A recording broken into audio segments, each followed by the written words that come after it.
네, 앞서 말씀드린 것처럼 저희가 FOMC 회의를 매파적으로 해석하면서 글로벌 증시와 국내 증시가 다 같이 좀 밀렸습니다. 다행인 건 우리 증시는 그래도 장 마감을 앞두고 더 밀리지 않고 있다는 것. 외국인 투자자들의 현선물 매도 물량이 확대되지 않고 있고요. 오후를 앞두고서는 연기금이 매수로 돌아오면서 지수를 받쳐주고 있습니다. 여전히 기관 전체적으로는 매도 우위지만 그 안에서 연기금은 코스피 시장에서 한 1,000억 원가량의 순매수 보여주고 있습니다. 오늘 시장의 재료는 무엇이 있었는지 두 분과 함께 진단해 보도록 하죠. 김대준 대표, 우원명 부대표 함께합니다. 어서 오세요. 그러니까 네, 안녕하십니까. 오늘은 이제 결과를 받아들인, 성적표를 받아들인 국내 시장이 어떻게 반응을 했는지, 특히 오전장과 비교해 봤을 때 그 추세를 한번 보겠습니다. 환율 이야기도 있고요. 오늘 그럼에도 불구하고 강달러 수혜주로 조선과 음식료가 빨간불 켜고 있습니다. 또 억울하게 하락한 낙폭 과대주는 무엇이는지 하나씩 들여다보도록 하죠.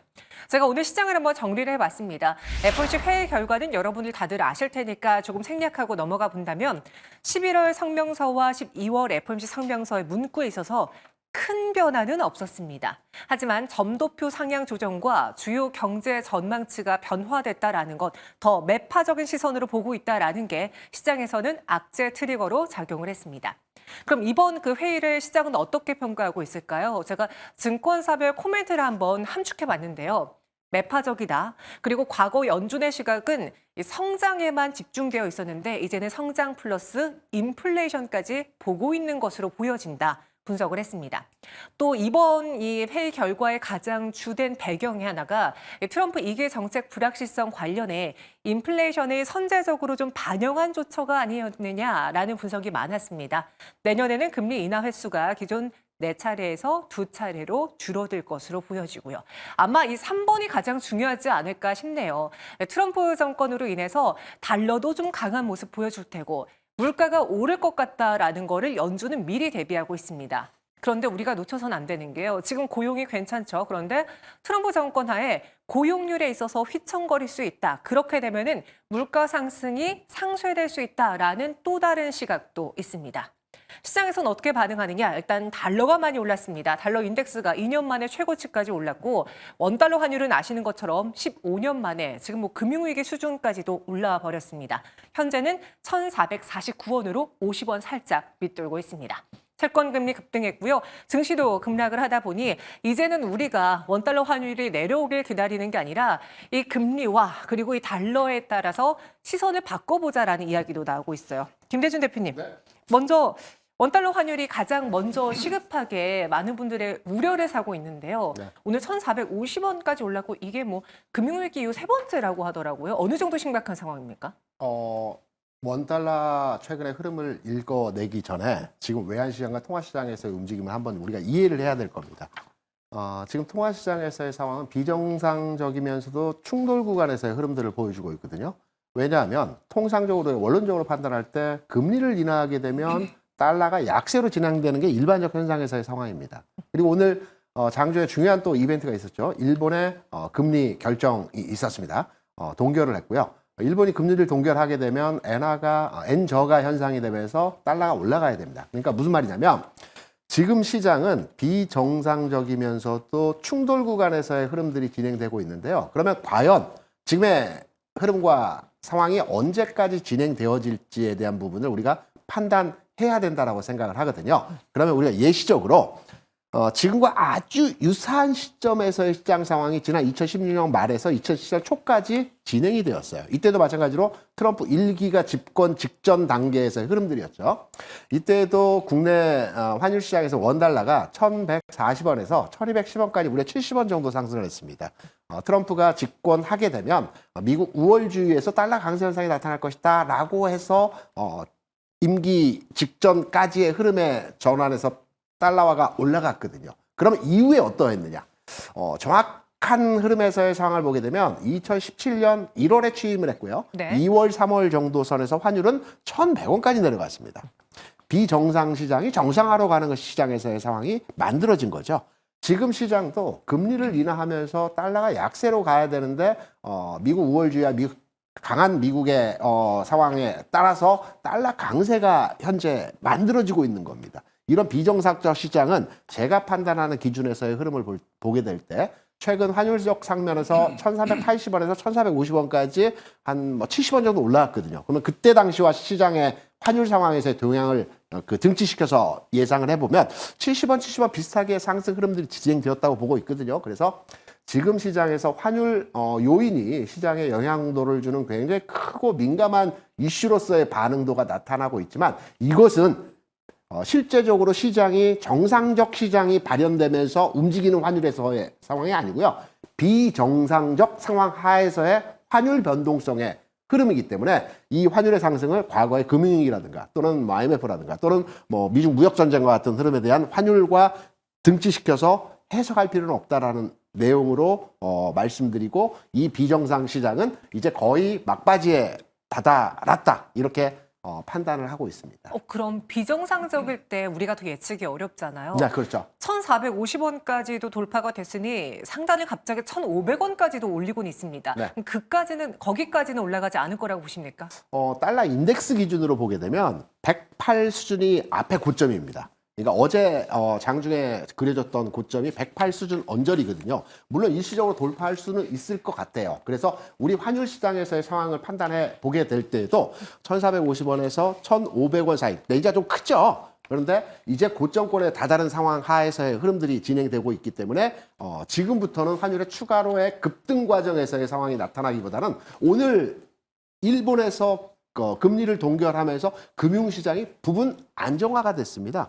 금융시장의 부분 안정화되면서 우리 앵커가 잠깐 얘기해줬지만 12시에 BOJ 금리 결정이 있었는데요. 이 직전 단계까지만 하더라도 연기금이 200억 매도를 했어요. 네. 근데 이게 1,000억 매수로 돌아섰거든요. 그리고 외국인 투자자들의 선물 매매 동향에서도 판단해 보게 될 때 BOJ 발표 이전까지는 6,500억 매도를 했습니다. 이게 5,500억으로 감소했거든요. 시장에서의 최근까지의 상승 원동력이었다고 보는 연기금이라든지 아니 외국 선물 매수 규모 측면에서 일본의 금리 결정과 관련돼서 외환시장, 통화시장의 안정화가 앞으로 나타날 것이라는 맥락점에서 이들이 시장에 대해서 긍정적으로 바라보는 형태로서의 접근이라고 해석되기 때문에 환율 측면에서는 거의 다다르지 않나 이렇게 판단하고 있습니다. 네, 김대중 대표님의 이야기 들어봤는데요. 그럼 우리는 시장 안에서 지금 이러한 환경을 반영해 전략을 바꿔봐야 될까요? 고금리 피해주로는요, 원가 부담이 증가되거나 혹은 이자 비용이 증가할 수 있는 대표적인 제약바이오, 신재생 에너지주들이 피해를 볼 것이다라고 보고 있습니다.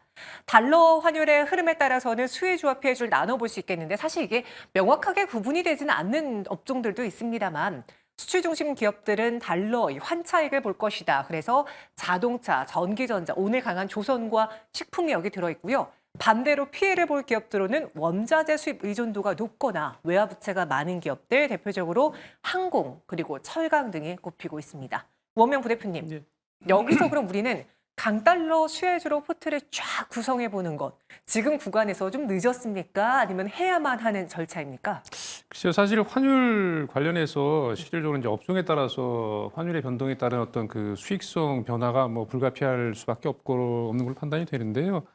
저는 개인적으로 사실 지난주 이 시간에 나와서 사실 어떤 내용들을 이야기를 했었냐면 금리 인하를 12월 달에 이어서 1월 달도 할 가능성이 높다라고 이제 모건 스탠리였나요? 거기서 또 보고서가 나오면서 상당히 그 시장 분위기가 이제 우호적으로 갈 가능성을 언급을 했었는데 그런 부분에서 이제 그때 제가 말씀드렸던 부분이 시장이 너무 좀 앞서가는 것 같다, 좀 봐야 된다고 얘기를 했는데 지금 상황 보면은 연준의 어떤 스탠스가 1월 달에 금리를 또 인하할 정도로 그런 상황은 아닌 걸로 판단이 되고요. 오히려 상당히 좀 매파적인 그런 언급을 했기 때문에 아마 분위기가 좀 갑작스럽게 좀 바뀐 부분이 있는 걸로 판단이 됩니다. 그래서 업종별로 보시면 물론 이제 환율의 변동에 따라서 직관적으로 이제 당연히 원달러 환율이 올라가게 되면 수출주에는 유리하고 그다음에 뭐 원자재를 수입하는 업종에는 상당히 불리하고 이렇게 좀 진행이 되는 상황으로 보통 이야기들 하시는데요.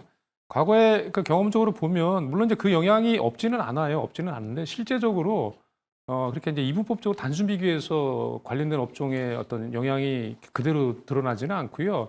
무슨 말씀이냐면 실질적으로 환율이 미치는 영향은 어떤 전체적인 시장 분위기가 가장 중요한 것 같습니다. 시장의 흐름이 올라가는 상황에서는 사실 환율 영향이 뭐 주가에 거의 영향이 없고요. 다만 이제 빠지는 가운데서 이제 악재로 기능을 하게 되면 그게 또 다른 또 악재로 이제 이렇게 어떤 빌미가 되는 이제 그런 패턴으로 진행이 되는 걸로 판단이 됩니다. 그래서 저는 개인적으로 지금 상황에서 이제 원달러 환율이 올라가는 부분들은 일정 부분 좀 그러니까 인용이라고 이야기하기 좀 그런데 적응을 좀 해야 될 것 같아요. 그래서 아마 환율이 뭐 더 많이 올라간다라고 우려하기보다는 이렇게 이제 원달러 환율이 고공인 상태에서 계속 진행될 가능성, 그러니까 그 단기간에 내려올 가능성이 상당히 적기 때문에 그 이유는 잘 아시는 것처럼 어쨌든 간에 이제 경기 하락에 대한 우려감, 그다음에 이제 향후에 있을 우리나라 같은 경우 특히 수출 환경이 상당히 안 좋아지는 부분들, 그다음에 최근에 보시면 내수가 상당히 부진하잖아요. 그래서 여러 가지 요인들로 인해서 물가도 좀 올라갈 가능성이 굉장히 커 보이고 환율이 또 올라가기 때문에 이런 부분들을 맥락에서 보시면은 이제 그런 우려감들이 있을 걸로 판단이 되는데 전체를 보신다면은 어쨌든 간에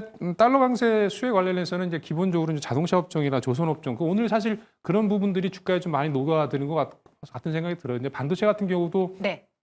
어떤 뭐 원달러 환율이 올라가는 부분에 있어서 또 수출을 워낙 많이 하기 때문에 이제 수혜다라고 이야기를 하는데 그렇지 않고요.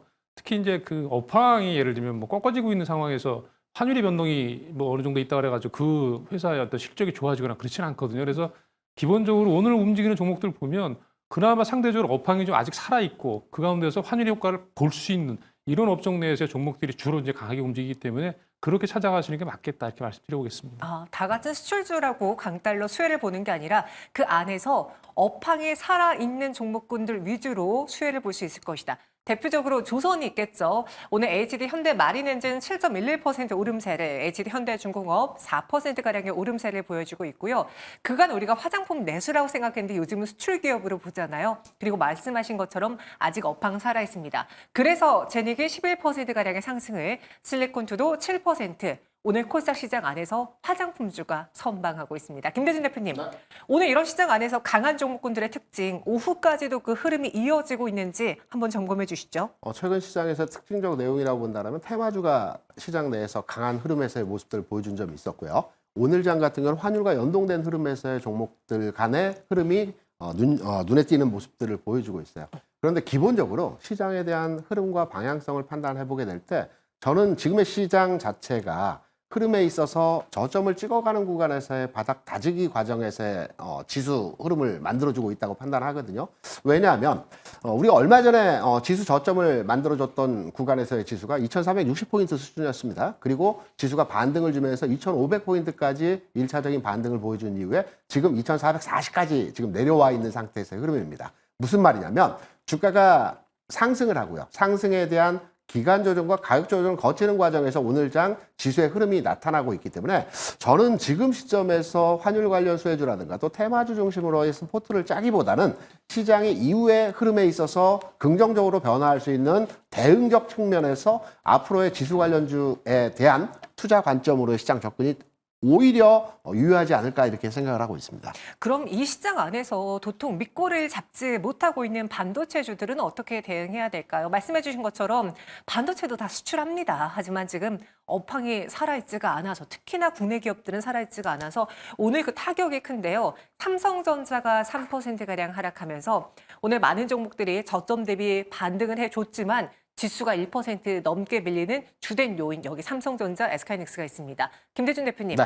이들의 경우에도 이러한 환율 속에, 이러한 시장 불안 속에 어느 정도 내릴 만큼 내렸다라고 판단하십니까? 내릴 만큼 내린 게 아니고 최근 반등에 대한 조정 과정이 진행되고 있다라고 판단이 되고 있고요. 네. 하이닉스 같은 경우는 최근에 16만 원까지 빠졌다가 거의 19만 원까지 반등을 주고 지금 17만 원, 18만 원 요 언저리에서 움직이고 있지 않습니까? 네. 삼성전자 같은 경우도 마찬가지입니다. 최근에 가격적 측면에서 반등 이후에 조정 과정의 흐름들이 나타나고 있기 때문에 전체 시장을 대변하는, 지수를 대변하는 반도체 투톱 종목들의 흐름들이 아주 부정적인 관점으로의 상황으로 주가가 움직이는 것이 아니고 바닥 다지기 과정, 앞서 말씀드린 대로 저는 이 시장에서의 흐름이 이후에 반전 흐름이 진행된다라는 측면으로서의 판단을 해보게 될 때는 반도체 종목에 대해서 관심을 가져야 된다라고 해석을 하고 있고요. 앞서 이제 우리가 파월 의장에 대한 여러 가지 매파적 발언에 대한 내용들도 해석을 하면서 설명을 드렸습니다. 그런데 가장 주요했던 올해 금리 인하를 4번 할 것으로 예상을 했는데 2번 할 것이다라는 내용이 시장의 하락 요인으로 작동을 했습니다. 그런데 1년 전, 올 초 상황에서의 그 금리와 관련된 내용의 뉴스를 한번 잘 가다듬어서 기억을 해보시면 올 초에도 똑같은 내용에서의 상황이었습니다. 금리 인하를 올해 4번 할 것이다 라고 전체적인 시장의 분위기가 형성된 반면에 2번 정도 할 것이라는 파월 의장의 얘기가 나오면서 시장은 올 초에 출렁출렁 했거든요. 네. 지금도 똑같은 현상에서의 파월 의장 립서비스 차원에서 시장 속도 조절을 하고 있는 내용에서의 메시지를 인한 주가가 하락을 했기 때문에 이러한 일시적인 현상에서의 주가 조정은 바로 되돌림 과정에서의 상황으로 만들어질 수 있고 지금 여러 가지 테마와 또 수출 관련 내용들, 환율 관련 내용의 종목들에 대해서 투자하기보다는 좀 진득하게 시장의 방향성을 보고 투자하는 것이 어떤가라고 판단해서 반도체 관련주는 여전하게 관심권에 두고 판단해야 하는 지점으로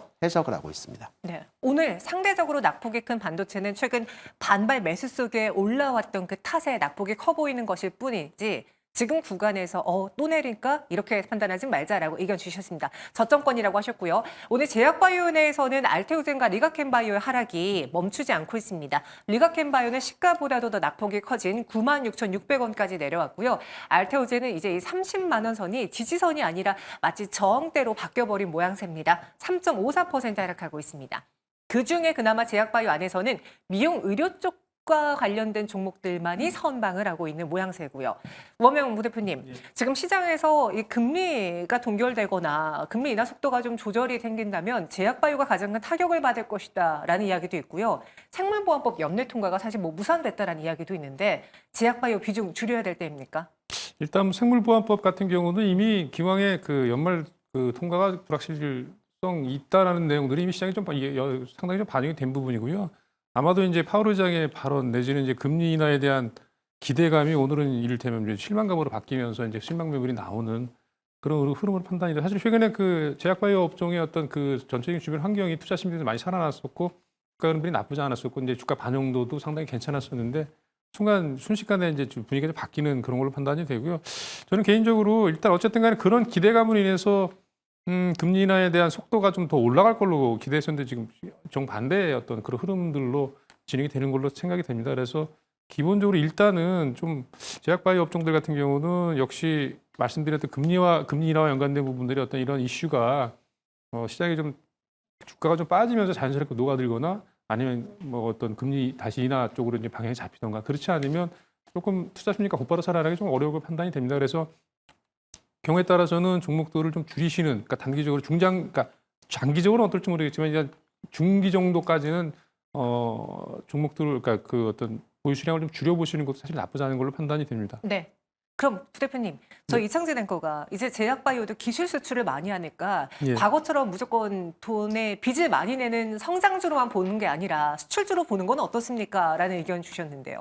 글쎄요, 뭐 수출을 하는 경우도 있겠죠. 근데 이제 전통적으로 시장에서 이제 제약바이오주들이 수출주기 때문에 주가가 움직인다 이렇게 컨센서스가 형성되지는 않고요. 뭐 그런 부분은 물론 이제 개인적으로 어떤 상상력을 발휘해서 그러니까 주식에 접근하는 그런 어떤 태도는 뭐 나쁘지 않은데 이제 현실 연결되기에는 아직까지 좀 무리인 걸로 개인적으로 판단이 됩니다. 그래서 저는 개인적으로 오늘 보여준 모습들이 어쨌든 간에 이제 기본적으로 그 고환율 상태가 단기 해소되기는 좀 어려울 걸로 판단이 돼요. 그래서 기본적으로 이제 어떤 그 경기에 대한 어떤 전망이나 이런 부분들이 상당히 불투명하기 때문에 관련해서 조금 안정적인 그런 섹터로 그러니까 환율 변동과 관련해서 기본적으로 어떤 형태든 어쨌든 간에 좀 중립적인 스탠스를 취할 수 있는 그런 업종이나 종목들로 관심을 좀 가져가시는 게 맞다고 판단이 되고요. 네. 거기엔 대표적으로 물론 이제 긍정적인 면에서 조선업종 계속 말씀을 드리는 부분이 있고 음식료 관련해서도 일정 부분 뭐 해당되는 종목들이 있고요. 낙폭과대 종목들 같은 경우 특히 이제 금융주권을 중심으로 해서 이제 뭐 은행주나 은행 지주사들이나 삼성생명 같은 회사들 이런 회사들 같은 경우도 나쁘지 않을 걸로 개인적으로 판단합니다. 그런 맥락으로 종목들을 좀 좁혀서 보시는 게 맞지 않겠나 이렇게 말씀드려보겠습니다. 네, 너무 또 주식 투자하는데 상상력을 발휘해서는 안 될 것 같기도 합니다. 그럼 김대중 대표님, 지금 시장에서 많은 개인 투자자분들이 길을 잃으셨을 것 같습니다. 정말 악재밖에 없는 그런 시장이다라는 걸 저희가 한 2024년 내내 이야기를 했던 것 같은데 현 구간에서 남은 한 2주 정도를 좀 더 편하게 보내기 위해서 혹은 내년을 맞이하기 위해서 교체 매매를 하는 게 좋을까요? 아니면 현금 확보를 지금이라도 할 수 있는 건 하는 게 좋을까요? 어떤 전략이 유효할까요? 첫 번째는 종목 수를 줄이면서 압축 매매를 해야 된다고 보고 있어요. 네. 지금 아마 하락 과정을 거치면서 많은 종목에 대해 투자되고 보유한 계좌의 종목 수가 지금 확대된 상태에서의 흐름들일 겁니다. 왜냐하면 매수하면 주가 하락을 하기 때문에 이 종목 수가 늘어났는데요. 이제 시장에서의 방향 전환이 뭐 다음 주가 될지 이번 주가 될지는 또는 뭐 일정 시점이 흐른 뒤에 방향 전환이 나타날지는 모르겠지만 방향 전환이 될 때에는 시장이 압축적으로 지수 관련 대형주로 중심으로 해서 시장이 움직이게 되거든요. 그러면 내가 펼쳐져 있는 포트폴리오, 종목 수가 많은 형태의 계좌를 압축하고 그 슬림화시키는 과정을 통해서 계좌 조정을 해야 되는 시기이기 때문에 지금 단계에서 현금화를 또는 뭐 어떤 매수를 해보면서 시장을 대응한다 이런 전략보다는 네. 내 계좌 정리를 좀 하자 이렇게 생각을 하고 있습니다. 압축 매매를 하자라고 이야기해 주셨고요. 보니까 시장에서 금융과 자동차주들이 밑꼬리를 달고 시가 대비 회복하고 있습니다. 또 2차 전지주도 생각보다 선방 중에 있고요. 오후장 봤을 때 시가의 그 공포가 좀 과했다. 그래서 다시 올라오고 있는 대표적인 종목들 어떤 게 있을까요, 대표님? 저는 반도체에서 소부장 종목 내에서 최근에 강했던 흐름에서의 종목들 있죠. 뭐 한미반도체나 리노공 같은 종목들을 보게 되면 시장 장 초반에 극단적 공포에 의해서 뭐 투매가 일부 나오면서 주가 하락에서의 모습을 보여주지만 네. 안정화되는 흐름들에서의 모습을 보여주고 있거든요. 그러면 시장이 안정화됐을 때 이들 종목이 다시 움직일 수 있는 개연성의 흐름들이 만들어질 수 있기 때문에 이러한 맥락점에서 해당 종목에 대한 여전한 관심도가 필요한 구간이라고 생각을 하고 있습니다. 최근 반도체 소부장주들의 강세가 좀 보였고 이들 역시 오후장에도 낙폭을 줄이고 있으니까 우리가 예의주시해야 된다. 오늘 힌트를 하나 받았다. 우원명 부대표님은 어떤 힌트 얻으셨습니까? 일단 저는 오늘 종목들 보시면은 자동차 업종 중에서는 현대모비스 같은 종목의 어떤 그 하락 이를테면 막아주는 어떤 그런 부분이 상당히 강한 종목으로 판단이 되고요. 네. 그다음에 이제 금융주 중에서는 삼성생명, 그다음에 이를테면 특히 이제 미디어엔터 쪽에서 상당히 그 환율 변동성하고는 상관없이 중립적으로 움직일 가능성이 높기 때문에 미디어엔터 쪽에서 하이브라는 종목, 그다음에 오늘 JYP 엔터가 상당히 강하게 움직이는데 이런 맥락에서 좀 보시는 게 맞다고 판단이 되고요. 그 이외에 이제 스튜디오 드래곤 같은 종목도 차트 모양 보시면은 상당히 나쁘지 않게 움직이는 그런 흐름들로 판단이 돼요. 그래서 스튜디오 드래곤 같은 종목도 좀 보시면 어떻겠나 말씀드려보겠고요. IT 그 소부장 쪽에서는 저는 개인적으로 주성 엔지니어링을 좀 보시면 어떨까 싶어요. 그래서 실적이 어떤 그런 뭐 훼손되는 어떤 그런 어떤 뭐 스토리나 이런 부분 관련해서 그런 부분이 거의 많이 없기 때문에 관련해서 주가가 좀 하반 경주도 상당히 강한 편이고 해서 이제 주성 엔지니어링도 좀 관심거리 놓고 보시면 어떨까 이렇게 말씀드려보겠습니다. 네, 뒷심을 발휘하고 있는 오늘장의 종목들을 놓고 봤을 때는 시장에 밀려서 충격적으로 인해서 오전장에 많은 분들이 매도했지만 다시 보니까 살아있는 기업인 것 같은데 라고 매수가 붙는 경우가 많습니다. 힌트 찾아보세요. 두 분과 함께한 진단은 여기서 마무리해 보겠습니다. 고맙습니다.